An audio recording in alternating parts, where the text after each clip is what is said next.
Hello, and welcome to this Laker lesson, part of our Research into Action series. I'm Vanessa Kiesler. I'm an education research consultant working with the GVSU Charter Schools office to bring you this series. Today's topic for Research into Action is post-secondary education transitions. Before we get into the topic, I do want to say a couple things about research and also a little bit more about why we made these Research into Actions. There is a lot of research out there. You always hear education people talking about, well, we're going to look at the research or we're going to use evidence-based practices, and that's really important. But when you actually go try to look at the research, there's tons of it. And it varies in quality. Some is good, some follows good methods, good design, good practices, some is not. A lot of it only shows associations. So correlations, if you will. As this goes up, this goes up. These things seem to be related, but it doesn't show cause and effect. And that's okay. Not all research can show cause and effect. If you do this, this will happen. But oftentimes that research that's low quality makes causal claims. It says if you do these actions, we know this will happen, when actually the methods weren't set up to support that. So it's just important to be clear on what the research is actually saying. And the final thing about research is that it's science, and so it's always evolving. We might talk about something today, and then somebody might study it, and if we did this presentation in a year or two, there might be more information on that topic that changes the conclusions. And that's okay as well, because we do want to be constantly learning. That's why we make these Research into Actions. You're a busy practitioner, maybe a school leader or a teacher or somebody else who's working hard to help students and to support staff all day long, and you want to know the best research probably, but it's not clear that you have time to go find it and sift through the good and the bad. So GVSU Charter School office wanted to make sure you had a resource where you could hear the best research on topics of interest to you at your fingertips without you having to go look for it. And there is also good research available to you from Grand Valley Charter School office. They do their own research and they make it available to you at gvsu.edu/CSO/research. So keep your eye out there and look for new studies and new information as they make it available. So what are we going to learn today about post-secondary transitions? We're going to talk about what the research has to say about the role of college in long-term success. And you just heard me switch from post-secondary transitions to college, and that was intentional. We'll get to that in a minute. You're going to learn about some evidence-based strategies for increasing college going, and you're going to learn about the role of early post-secondary opportunities in college going. So like I said, I want to pause a minute on definitions. There's often a lot of talk about what's the right term for what happens after high school, post-secondary education, and college. For today's purpose, we're going to define post-secondary education and college as any education past high school, including two-year college, four-year college, and trade school. And for the rest of the presentation, I'll most often use the term college.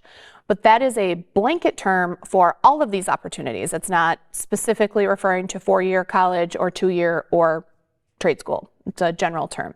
Okay, so is college going important? This is a question that is really on people's minds all the time, I feel like, and there's been a lot of discussion about it in recent years.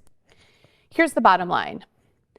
The evidence is very clear that going to college, and again, remember how I'm saying college is a blanket term, college translates into higher earnings over your lifetime and other benefits. So higher annual wages, having jobs that are less likely to be replaced by technology, more stable employment during recessions, and there's probably others. But in general, when people say, well, I don't know if it's worth it, it is worth it. It's worth it monetarily, and it's worth it in terms of stability.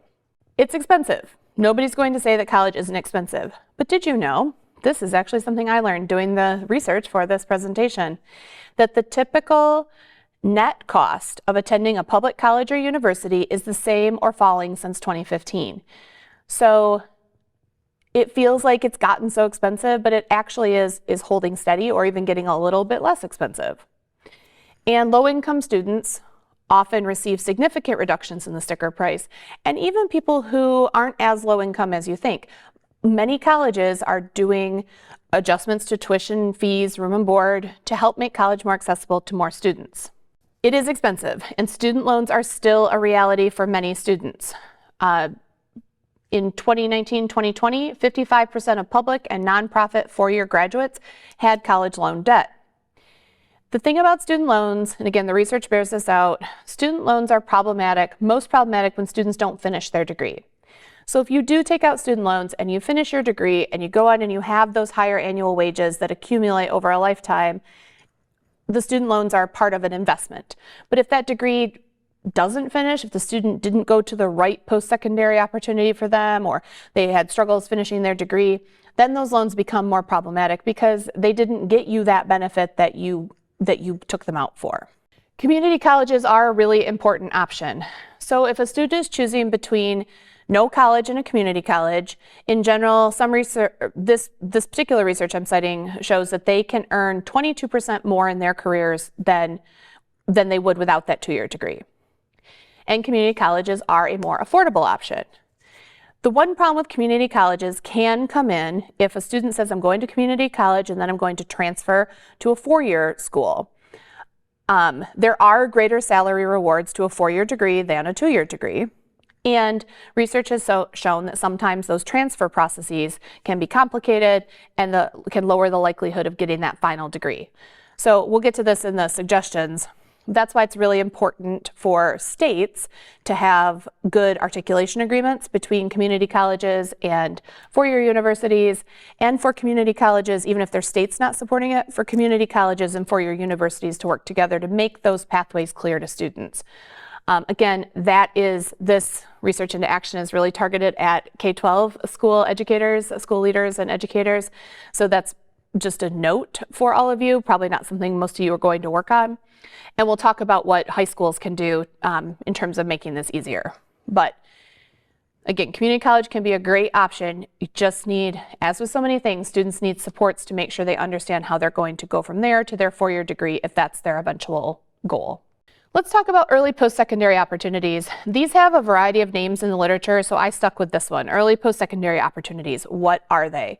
These are opportunities and pathways that allow students to earn college credit while still in high school. Specifically in Michigan, if you are students in Michigan have a lot of these type of opportunities, and they include taking advanced placement or international baccalaureate programs or classes, the wide array of CTE programs that are available in Michigan, dual enrollment, where you take classes at college while you are still enrolled in high school and the state pays for that, and early middle college programs and schools. So many of these are structured where students take classes both at college and high school and graduate with some sort of degree or credit toward their next step after high school. So as separate from dual enrollment, where you just take classes and it would be separate from like a structured program, early middle colleges are this structured approach to being in both high school and college at the same time. In Michigan, sticking with the Michigan theme, maybe you're wondering about, well, how do I know what opportunities there are, or is this really important? The Parent Dashboard for School Transparency and the Michigan School Index both prioritize so highly giving schools options for earning credit while still in high school that they hold schools accountable for it and they collect data on it and display it. So what you're seeing on the screen is a screenshot from the My School Data from the Parent Transparency Dashboard. And you can see over on the left under the college and career readiness, one of the metrics is students who are enrolling and passing coursework. And coursework includes AP, IB, career tech, early middle college classes, and dual enrollment classes. So you can see that website down at the bottom. You can go to the My School Data Parent Dashboard. You can look at your school and you can see how your school compares to schools similar to yours and to the state average. And as a note, this is included in Michigan School Index, which is the federal accountability system. So it's also important for schools to be thinking about this from an accountability lens. Are you offering these options to your students? So what does research say about these early post-secondary opportunities?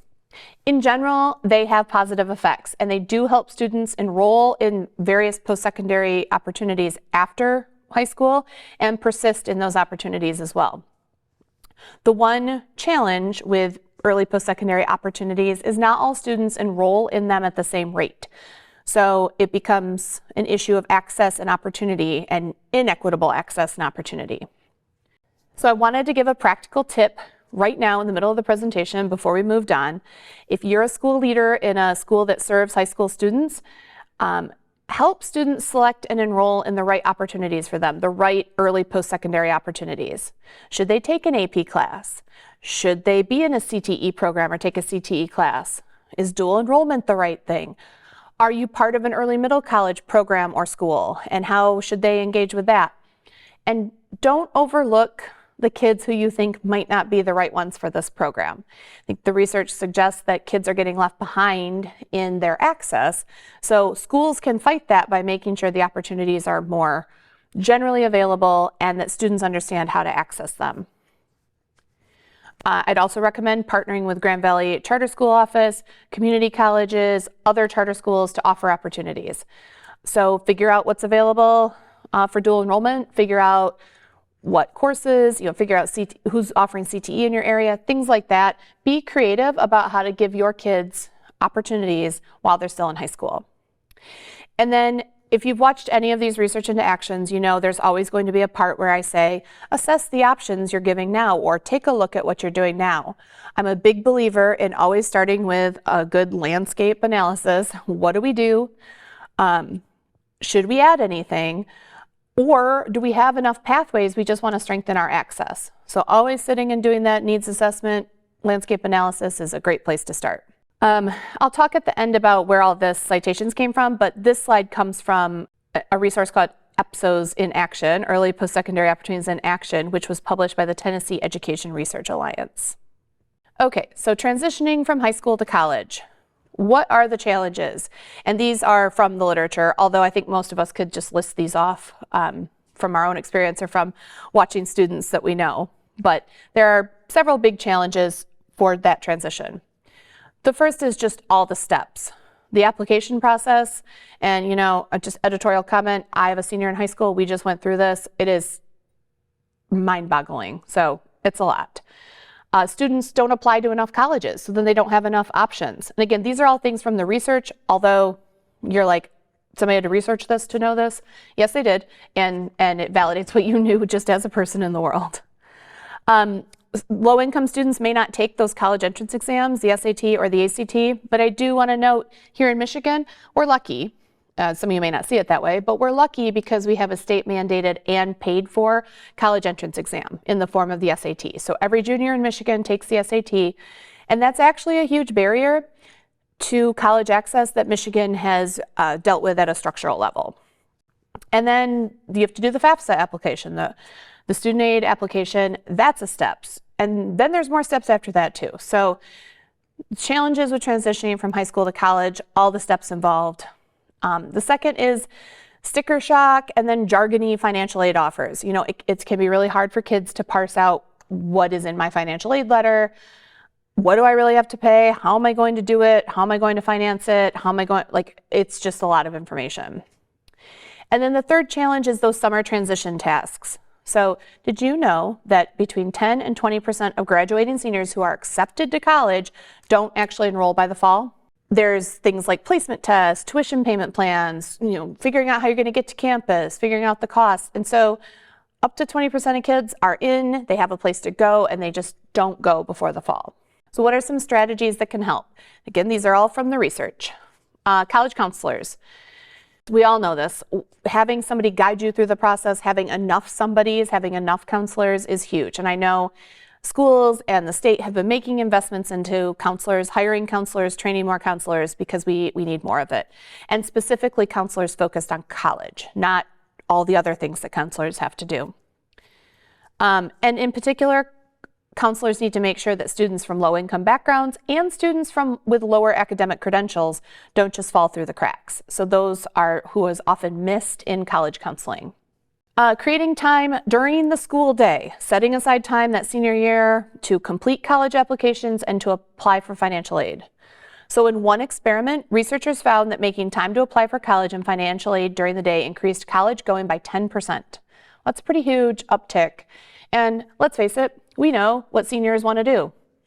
Not go to school. If senioritis, right? So take some of the time when they're in school, have a teacher present, build it into a class, set aside time, let them do this. It's a huge investment in their future. And then providing students with good information on colleges, particularly for-profit colleges versus nonprofit and public colleges. So there's the resource collegescorecard.ed.gov that allows students to compare graduation rates and costs and things like that very easily.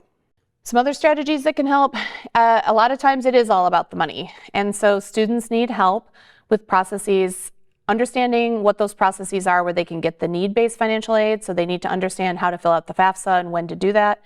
And they need to understand they should not look up the cost of tuition and then say, oh, I can't go there. Because until they see their personal financial aid package, they actually don't know what kind of money they're going to get.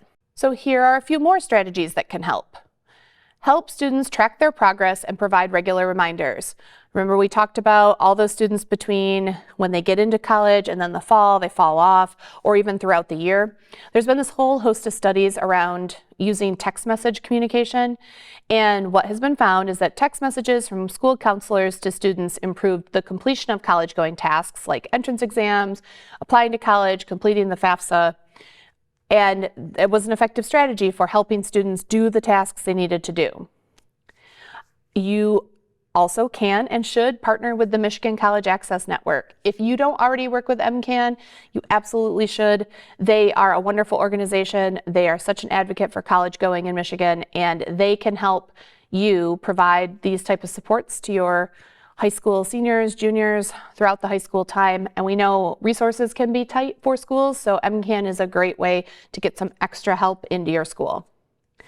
And then if I had to give a suggestion from my anecdotal N of 1 study of my own personal high school senior, just remembering how stressful senior year is, how many additional tasks are on these kids, and given with balancing, what am I going to do with the rest of my life type of questions, giving time in the school day to complete those tasks, giving just more time and more grace, remembering that this year is really hard. I know schools are already doing this. I've seen that in my N of 1 study, but just a reminder that it is needed. It's a really tough year for kids. Okay, a couple practical next steps. So what can you do next? Again, my favorite suggestion in a research into action is to do an assessment of what you're already doing.